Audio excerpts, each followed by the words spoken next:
Hey, so I am KB with Nerdophiles. How are you both? Hi, KB. Loving the background. Oh, Yeah, it's thank nice. you. Doing great. How are you?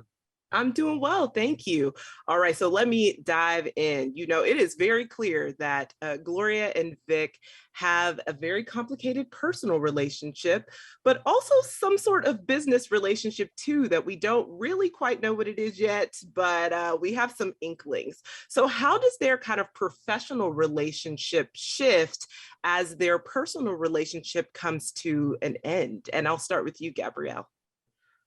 Yeah, I think we see really quickly in that, opening scene that I don't think it ever planned to be that they had this business tie that wasn't sort of on the cards for, I think, probably either of them. Definitely something that just happened. And now, she's under the thumb of the Flynn family, and what makes it more complicated is that, she's in love with the heir apparent to that family and is in debt to them. So it's definitely a funny one, to put it lightly. Right, right. And complicated because it's like, ooh, Very. now how long are you going to be indebted, right? Right, And what exactly. does that look like? So for you, Shane, yeah, like how does their dynamic shift? Because, Vic clearly still wants that personal relationship aspect. And, Gloria's like, no, like we can just keep it business.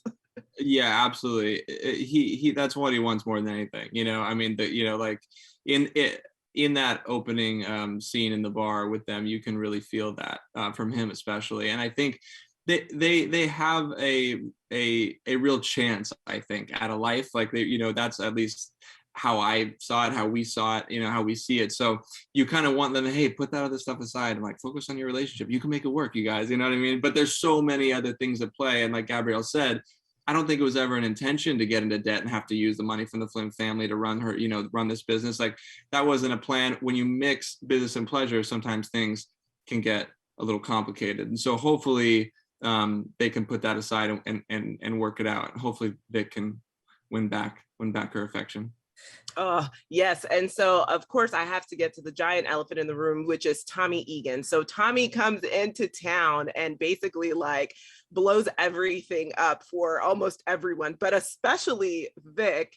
And then, kind of has this complex relationship with Gloria so quickly. I was like, leave it to Tommy to do this immediately. So, how does Tommy also play into the power dynamics between your relationship as well? Because Vic is very much trying to get Tommy out of the way from a business perspective. And, Gloria's a little bit intrigued, like maybe I'll keep him around because he did a lot of things in like, 30 minutes. So I'll start with you, Gabrielle. Yeah, Shane and I keep joking that we have very different welcoming approaches to Tommy Egan. Gloria is very welcoming to Tommy Egan, which we clearly see when they meet. They become very fast friends, and yes, that definitely complicates things in the already ever complicated situation with Gloria and Vic, which yeah, I'm sure is not ideal for Victor Flynn.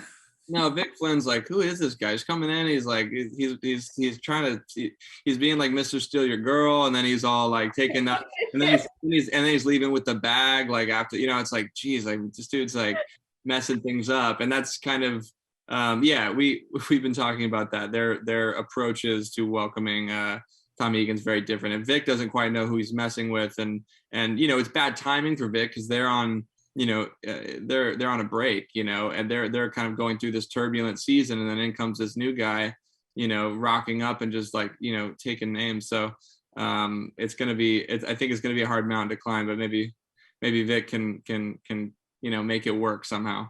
I don't know. I don't know if there's a way, but he's going to try. Yes, absolutely. Well, I can't wait to see the rest of the season. And just thank you both so much for chatting with Nerdophiles. Really appreciate it. Thank you for having us.